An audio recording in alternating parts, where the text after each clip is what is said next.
Good evening, Cebu. Good evening, Philippines. Welcome to Open Mic. Tonight is a women's month special, and I have someone all the way from Ecuador. Yeah. No, but she's not from Ecuador. She's Australian. She's a very beautiful Australian artist who has just flown in from Ecuador for a different stint, because later on you'll find out how she lives a very balanced life. For our Women's Month special, Cube Gallery's featured artist for the month, Miss Libbet, Loughnan. Oh, very good pronunciation. I got it right. Trained you well. I'm a fast learner. Thank you for having me on. I will never forget how to pronounce your surname, ever. Welcome to the show, Libbet. Thank you very much for having me. And welcome to Cebu. Yeah, I landed today. So I'm trying to get my bearings, but this is a good orientation, I guess. She hasn't even slept or rested from the airport, fresh from the airport. I know it's your first time to Cebu, and your first trip to the Philippines, but it was interrupted for a while because you needed to go to Ecuador. Yes. So it's technically my second. Technically your second. Yeah. So you are an artist, first of all, or a development worker, first of all? What are you, first of all? Because Libbet here, aside from being a visual artist, she also works in the World Bank. So that's why she was in South America, or is it Central America? South America. South America, yeah. So that's why she was there, because she does work for the World Bank. So she is your rare breed of left brain and right brain. But which are you? Which are you basically, left or right brain? I don't know. I think I'm equal parts. Hopefully, you say strike a balance. Yeah. You're bipolar. I said strike a balance. Okay. So you're really both. Yeah, I think I'm really both. Yeah.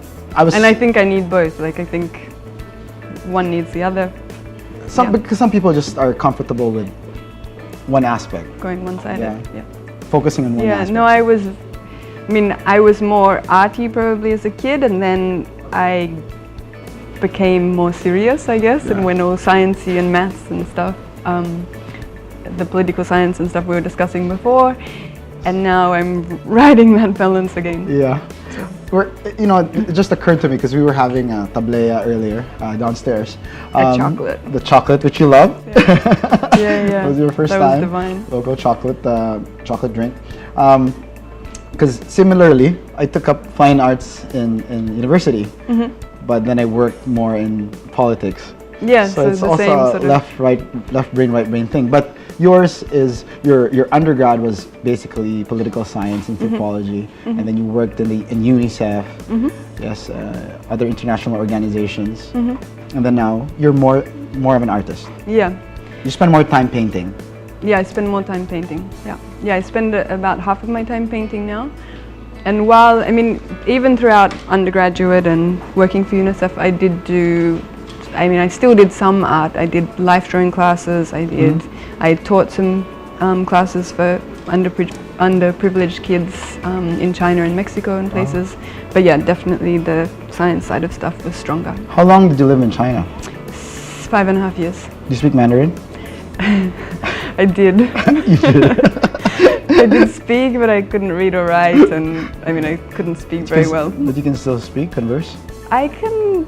Putong Yeah, so for Malasimbu I ordered, I had to order glass beads, because I wanted glass rather than plastic for my sculpture, and I got them from a factory in China, and so I did call one day. I think the shipment hadn't arrived yet, so I called the number on Alibaba, the listing on Alibaba, and I could speak to the person in Chinese, and I was happy with my Chinese, but actually she also spoke fluent English. But she got the order right.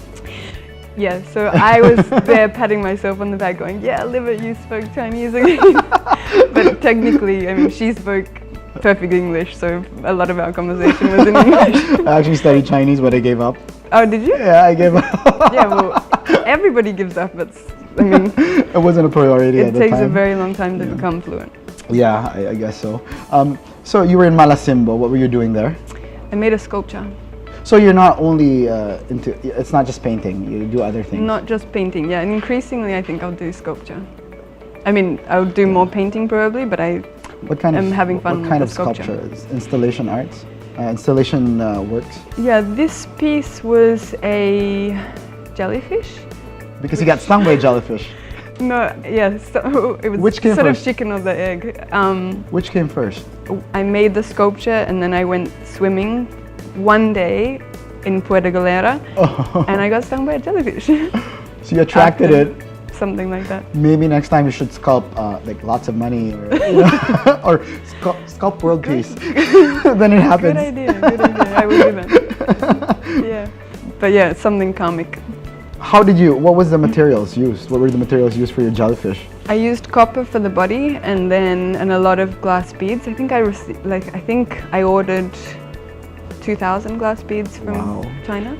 I didn't use them all. Do you have a photo here? No. Is it Yeah, here? there are a lot of there are photos there. Okay, and then? And then plastic piping as well, and fishing net.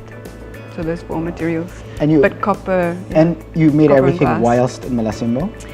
I bought a 30-kilogram suitcase from Australia, which included all of the pieces, and then we assembled it in Puerto Galera. Wow. And I had a lot of help from Joanna Arong, who you know. Yes, yes. So she helped me conceptualize the piece, and Olivia obviously curates the art side of Malisimbu. And both of them fed in a lot, and then Olivia Dabaville. yes, yeah, exactly. And we had an amazing weekend out at on the site, and I managed to pull in all the other people who were there to help collaborate on the piece. So Agnes and Agnes, who you know, and Billy and Shanti. You mentioned Joanna Arong, a very good friend of mine. Very talented filmmaker. I've been wanting to have her here, but she's very busy finishing her movie. We're all excited to watch that. And well, Joanna mentioned that you've known each other for a while. Yeah, we met in China. China, Yeah. because she was based in China also. But she says that you're more free now. You were very shy then, and now you're less uptight or more exciting, more. I think I'm still shy. Why are you more free, more Age. or with lesser age? As you get older. Well, you look very young. What are you in your I'm older than you. You know, I'm 33. I'm turning 33 in a few months. Yeah. No, I think. I guess as I said before, I was going down a more serious path with work. I was working full time for UNICEF and like very, very science based with a little bit of art on the side. And now I'm. I have more time to devote to both, and I think it's very good Giving for it a my work. balance, I think it's really good for the development side, the development It's world of my symbiotic. work, It's and also symbiotic, for my right? art. Yeah. So Yeah. I mean, it gives you inspiration to carry on what you do in the development aspect of your, of I think your so. Yeah. life. Yeah. And then vice versa. At least it gives this other one gives structure, Yeah. right? Yeah. No, exactly. Yeah, you have to be disciplined to do both. And I think for me, like the painting, the time that I devote to painting is kind of like meditation. So I think everything through. I listen to good music. I That's listen your to process. podcasts. That's I your process, yeah. dream. Yeah, exactly. But it's good for the other stuff. How does it happen? I mean, how long does it take for you to be inspired? I mean, is it different from time to time? I mean, from artwork to artwork. I have this ongoing conversation in my head with how long a piece takes to develop, because sometimes like I can go to some forum, like be it a gallery or be it a music concert or be it just a conversation with friends, and suddenly 10 pieces or like literally 10 pieces or something can fall into place in my head. And then other times like I'm very conscious of the time it takes to develop a thing, and it can be excruciating. Like to develop the Malisimbu piece, for example, took a lot of conversations, and it was very conscious, the little chipping away at the idea until it came to fruition. So I don't know. Has your work with UNICEF, for example, or the World Bank, has it influenced some of your artwork? I know you work with children, and you also, Yeah. work with HIV/AIDS. Has it come out in your artwork? I think it has, but I'm not yet very good at explaining how, and I think over time it will come together more. It's more subtle. Yeah, I think it's more subtle. And there are a few pieces that I know I want to do, like ideas that come from the development world that I want to express in art, but I don't yet know exactly how to do those pieces. So you haven't yet explored, say, an advocacy series? No. Nothing that, like other artists who are activists and they have a specific agenda that they push forth? No, so like what I was just saying, I reckon I know what I want to say, but only in my head yet, and I don't know how to explain it to you right now or put it into a piece of art, but I sort of have ongoing conversations with a couple of people who are helping me get there. Mm-hmm. Yeah. And then you mentioned... And I'll tell you when I'm there. On Facebook. You have three... Your art is basically divided into three categories. Can you tell us more about that? Yeah, so the three strands of like thematic themes that I work on. One is, I say, just stories that I can't get out of my head. So things that people have told me or things that I've read or memories from childhood is a large part of it.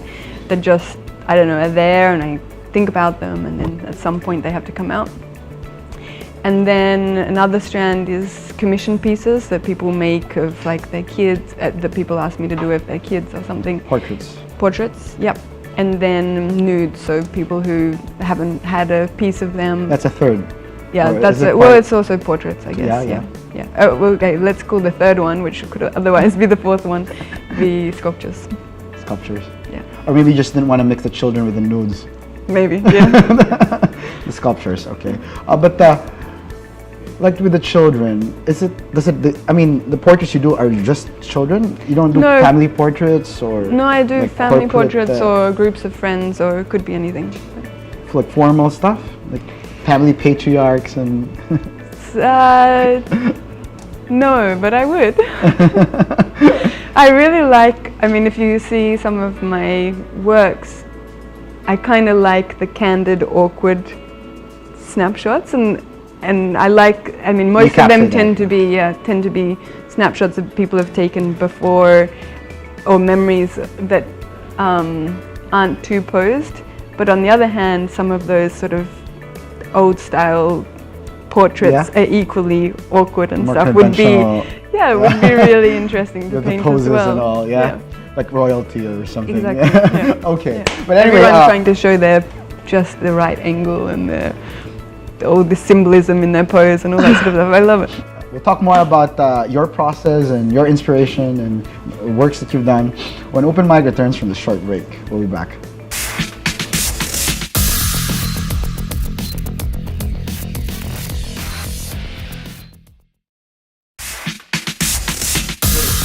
We're back here in Open Mic with Australian artist Libbet Loughnan. So Libbet, by the way, before we proceed, congratulations. You recently won the President's Prize for the National Arts Club in New York. That's right, yeah. Congratulations. Last Thursday. Prestigious, huh? So you got the award for this artwork, right? Yes. This painting. Tell us about this. So that is the view from the studio that I usually use in New York, which happens to be in the National Arts Club. So this is a view that I see a lot and I love, and it changes, of course, a lot in the different seasons because there's a park down there. And this was what season? That was, I think, the end of summer. Toward fall. Yeah, towards fall. Yeah. But so it's a beautiful old building, and then the glass is very old, so you get that lovely. You know that when the glass is, because glass is a liquid, right? Yeah. Yeah, it started moving a bit, so some bits are thicker and some bits are thinner, or just because of the age, and it sort of distorts the view. And then they reinforce it with this chicken wire, which you can see, where you can see an octagon. Yeah, so the chicken wire. But it's a nice frame to it. Thank you. Yeah. And then it was literally a sunset where there was just this beautiful puff of pink cloud. Pink cloud. I don't know, it's kind of more of a romantic Yeah. view than I ever paint, but I wanted to paint that one. It's like something you'd see at the beginning of an art film. Yeah, and then it starts to move. Yeah. It could be, right? It turns into a jellyfish or something. It stings you. Very nice, very nice. But you also got an award from the National Arts Club before. Yeah, in the same exhibition last year I got an award. Mm-hmm. But it wasn't the President's Award. I Yeah. don't remember what it was called. But so, for instance, this exhibition, this year it's 117th year Wow. of the exhibition. Wow. So it's like It's a a very long-running long-standing thing. Yeah. Yeah. So, but now you're Australian, but and you come from a family of 6. Mhm. Where are you in the 6? Are you the eldest, the youngest, the middle child? Oh, so 4 kids and the 2 parents. And, Okay. And so my older sister, then me, then 2 younger brothers. So you're practically middle. Yes. Yeah. So how was it growing up in a family of with four kids and? It was pretty awesome. I mean, we fought a lot, and we still do a You're lot. close with your siblings. Yeah, we're really close. Yeah. And I don't know. We always. I think we're all. You can stick any 2 of us together, and we're very similar and very different. And somehow there are all these matches to be made. But I think traditionally I was one of the quieter ones. Me and my youngest brother, and then the 2 eldest of the sexes. So my older sister and the older of the 2 younger brothers are the loud ones. Are the loud ones? Yeah, the loud ones. And but are they based in Australia? Yeah, yeah. Everybody and all 30 of my cousins and my parents, everyone except me. How often are you there? Oh, well, actually now I'm based in Australia. Ah, you are? Yeah. For how long? Since July. Since July. But for a long time you were working out of China and Washington DC. Yeah, China and then New York. New York. More than DC. More than DC. Well, my office is in DC, Yeah. but I was living in New York. Citizen of the world. So, but now you live with close to your family. Yeah. Yeah, How I is do. it? Good. Yeah, it's good. Yeah, no, I live in a small beach town outside Melbourne, like an hour outside Melbourne on the coast, and the beach there is magnificent. You know, I was telling you the story just before about We talk about the sharks. shark. The shark and the waves and scuba diving and yeah. You love the sea. The sea, yeah. Yeah, love I hope the you sea. have time to visit our beaches I here. hope I do too, and, yeah. but I think I don't. But I'm going to come back When do you leave? Wednesday. How long is your exhibition in Cube? So it opens next Tuesday night, and it goes until the 30th. And then actually the paintings will go to the Henry Hotel and Let's talk I'm not about sure it. if another venue. The title is Aussie Retro Revival at the Cube Gallery. Yes. So tell us more about it so that people can come by and enjoy your work. Yeah. Okay. So it opens on next Tuesday night from 6 till 8, and it's in their brewery space. So yeah, great opportunity to come and see my 15 pieces of art. Wow. Yeah, which are, I think maybe 10 of them are based on childhood memories, and because it was the 80s, hence the 80s. the I love the title and the 80s. sort of awkwardness of the clothing you'll see in there, and the whitewashed jeans and all of Do you this. have bangs? No, I did at one stage. I don't tend to paint myself with the bangs. Yeah. But yeah, and then some portraits of. So there are some nostalgic kind of childhood pieces and some portraits, and this piece on the invitation is of one of those family holidays in Central Australia in the desert, with the Pajeros and the trailer and stuff. But yeah, so it's very Aussie themed. Do you sing? No. So that's not. I definitely do not sing. I mean, I Do you love sing, to but sing? nobody would listen to me sing. No, because Yeah, the no. 80s. The 80s was really a good time for music. I mean, my Spotify is... That's true. I'm a good listener. My Spotify is like 80% 80s. The 80s. Yeah, I love the 80s music. I couldn't move on. What's your favorite? Yeah, I knew you were gonna put me on the spot. I don't know. My musical tastes change all the time. Not but Madonna? Madonna is good. Madonna is. She was just here in Manila. Oh really? Yeah. Oh. Quite controversial as ever. Yeah, well, that's her style, right? Yeah. No, I like good dancing music from. Oh, I love the love songs and like the Tiffany's and the Starship. You know that Starship? Yeah. Yeah. So, from Mannequin. And then, but what's your type of music now? What do you listen to? Because you say that's part of your process. You listen to good music. What's good music for you? I listen to a lot of West African jazz. I listen to, world music.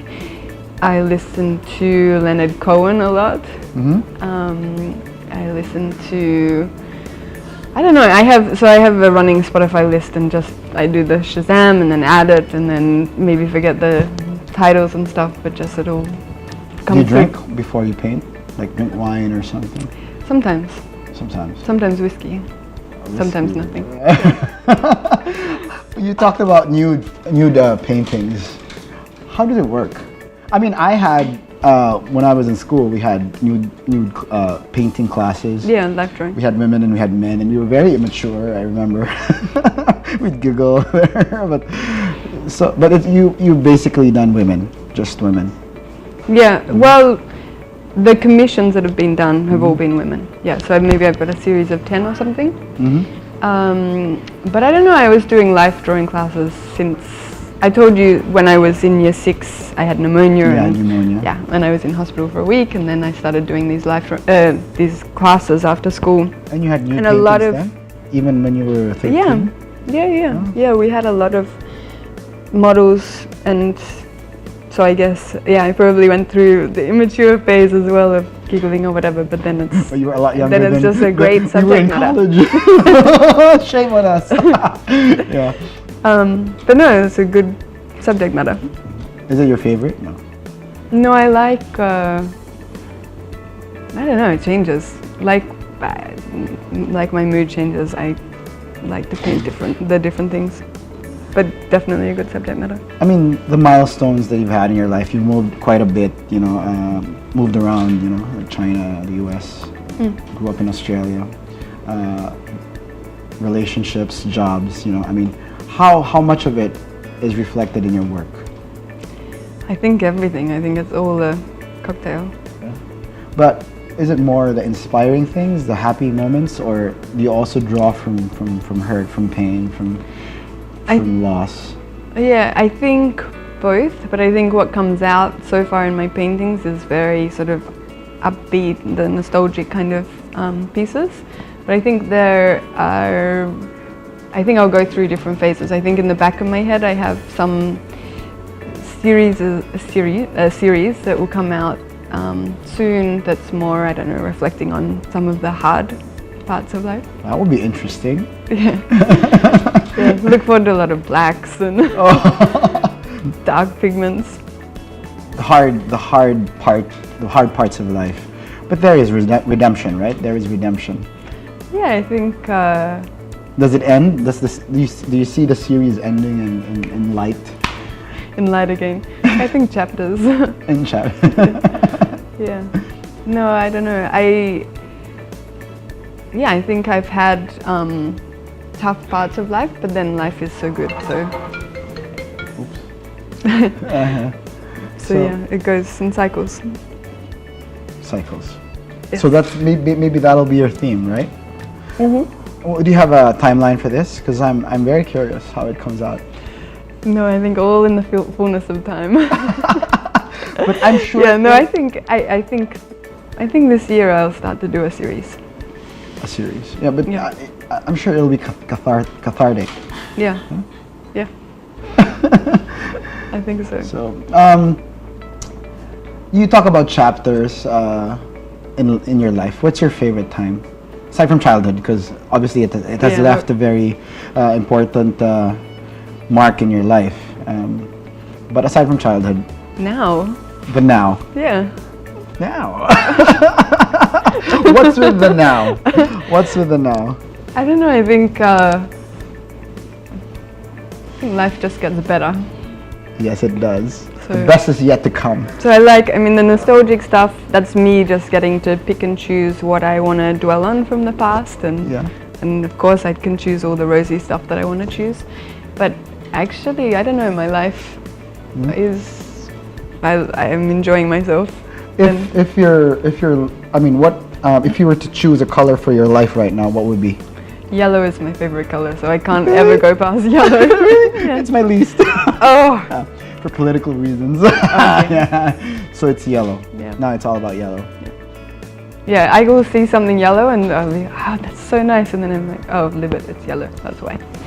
So this time, you consider it yellow. It's yellow. Yeah. Not La Vie en Rose. Golden. Life in pink. No. Because of the pink clouds in New York. Yeah, but that's Mine is a little... Oh, really? Your favorite color? Well, for my favorite is for wearing is for clothes it's blue. I love green originally, but I've come to love pink for a lot of reasons. We're talking about colors and cycles, but unfortunately we have to pause for another break. Open mic, we'll be right back.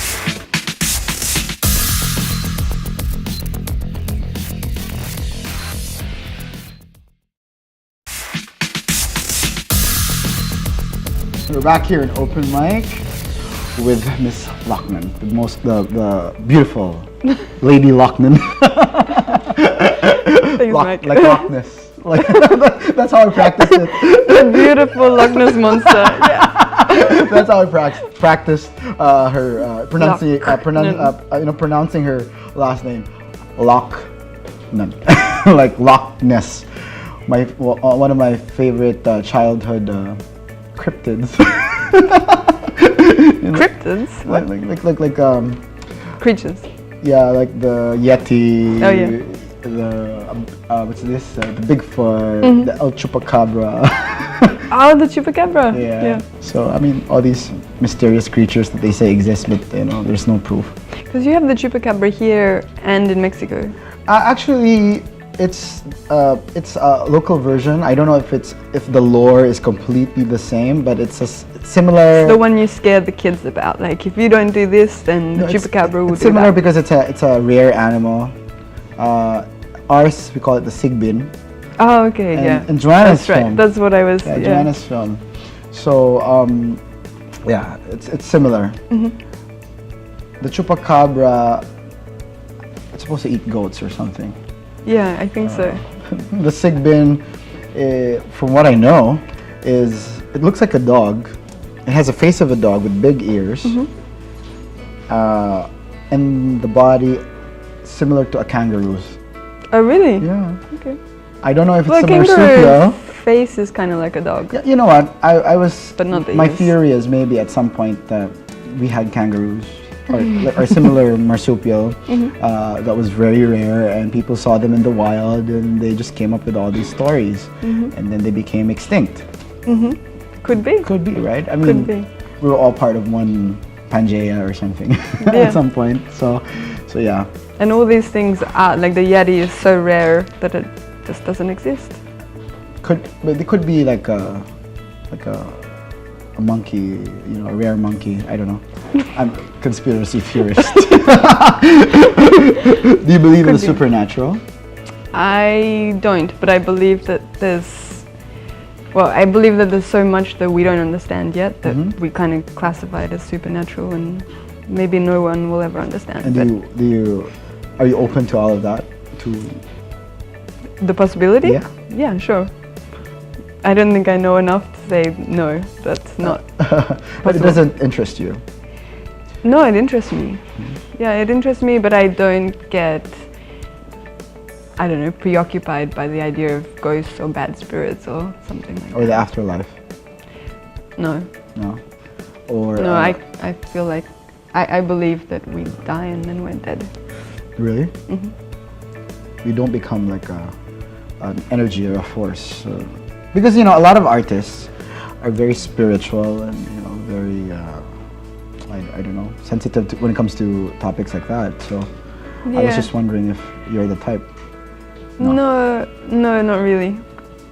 But like we were discussing before with psychic abilities and things like that, like I'm intuition. Yeah, feeling. Yeah, I think there are many levels that we don't yet understand.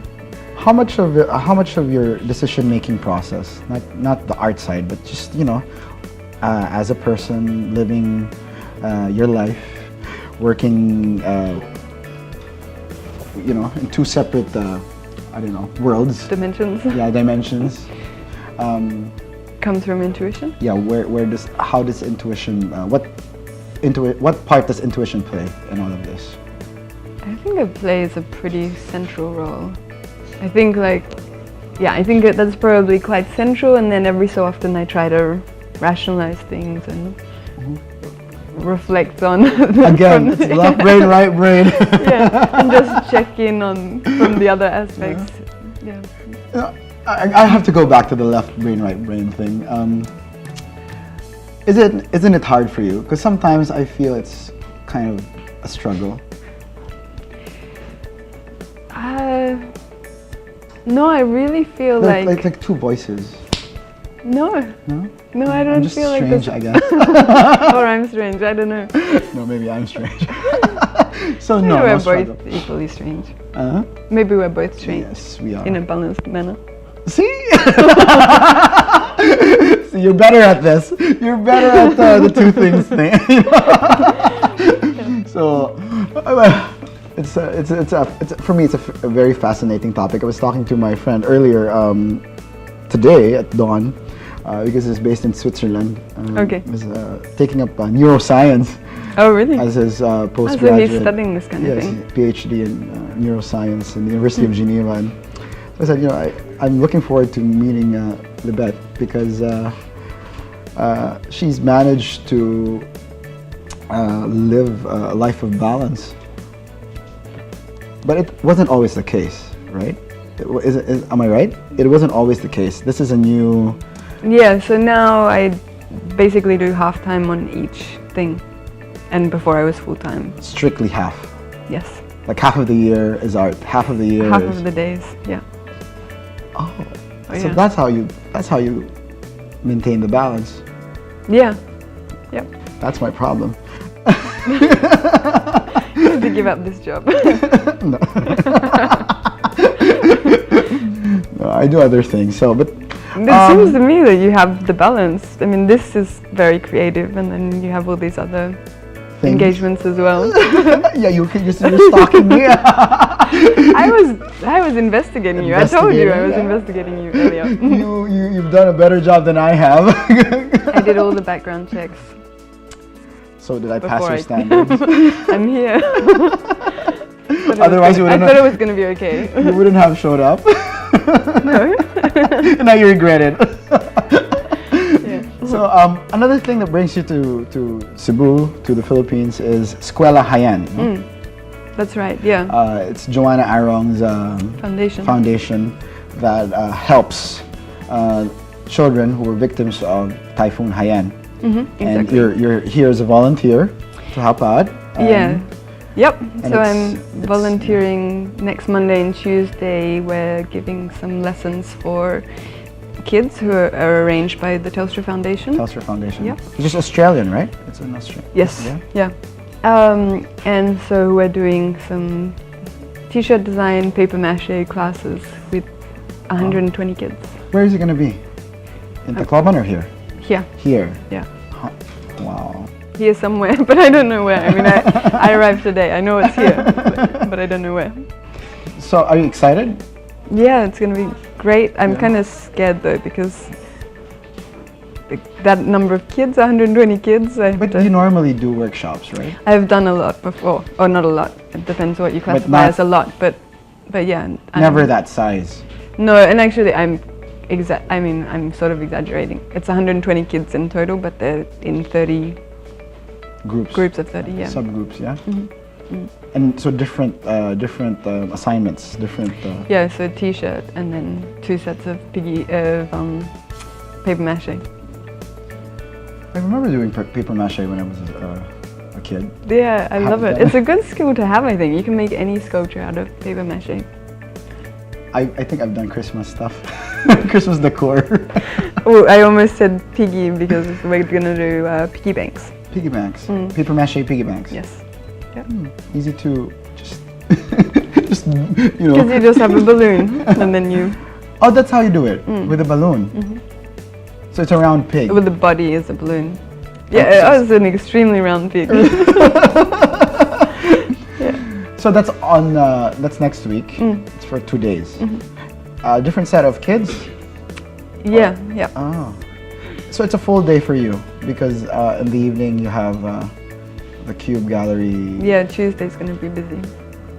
Tuesday's gonna be the class and then the opening, and then Wednesday I leave. For Australia. Australia already, and then you're gonna start on your series. On my dark pieces. Your dark pieces. Yeah. I'm very curious, not because I'm morbid or I love the macabre or, yeah.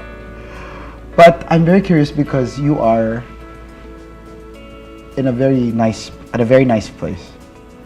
And I guess it would be nice to see how you went through that dark time that's led you to where you are. And that's a very interesting story to watch, you know, unfold through your canvas. You know, it's a success story. Yeah. And I was sharing how I also had my challenges, and it would be nice to see how you went through yours, leading to where you are. They're smiling. You're smiling. So I'm gonna send you Send me the photos. when it all comes out. Yeah. You don't know how extensive the series is gonna be? No, I have no clue. No clue. No. And you don't have any idea for your first piece yet? No. No. You're gonna have to have some whiskey and some jazz. Yeah. No, I have. I mean, there are a number of pieces that I've started to conceptualize, but they're, for instance, well, there are a few pieces that I want to do on bushfires in Australia, which obviously is a tragic but also a renewing part of Australian life cycle. So it's gonna be related to that. Yeah. You're gonna link it to bushfires. Yeah. So you had a bushfire before. Yeah. Well, we Personal grew up. bushfire. Well, I mean. And now it's just fire. Light. Yeah. And light. And going back to the yellow light. Yeah, but growing up as kids, we had to pack a bag every summer of like woolen clothes that we would have as an emergency if we had to escape a fire. And so, because wool is a retardant, and so if you did have to drive through a fire, or if you did get caught in a fire, So it could get that bad. Yeah, it could get that bad.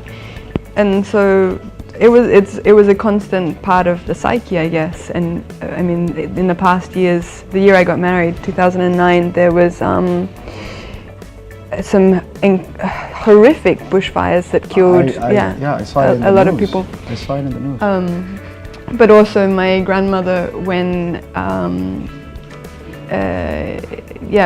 my grandmother, her entire farm was burned, and even her hair caught fire. Oh my God. And anyway, so in my family there are a lot of, or not a lot, but there are some powerful stories that affected us about bushfires.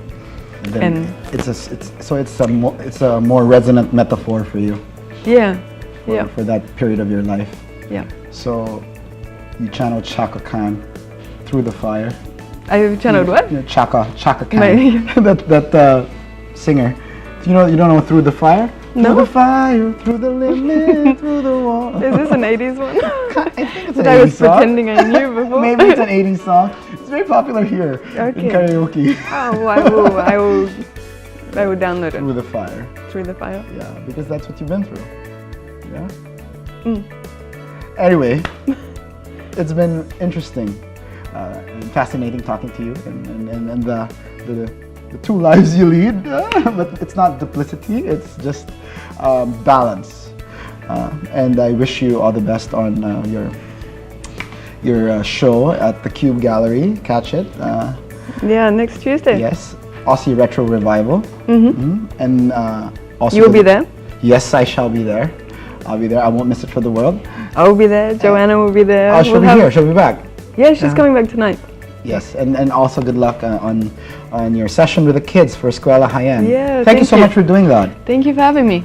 I mean, after 2 years since Yolanda or High-End, the kids are still reeling from the disaster. So this goes a long way, and at least helping them, be able to express what they had to go through. Yeah. That's an outlet. Yeah. Yeah. Thank you. Thank Libbet. you, Mike.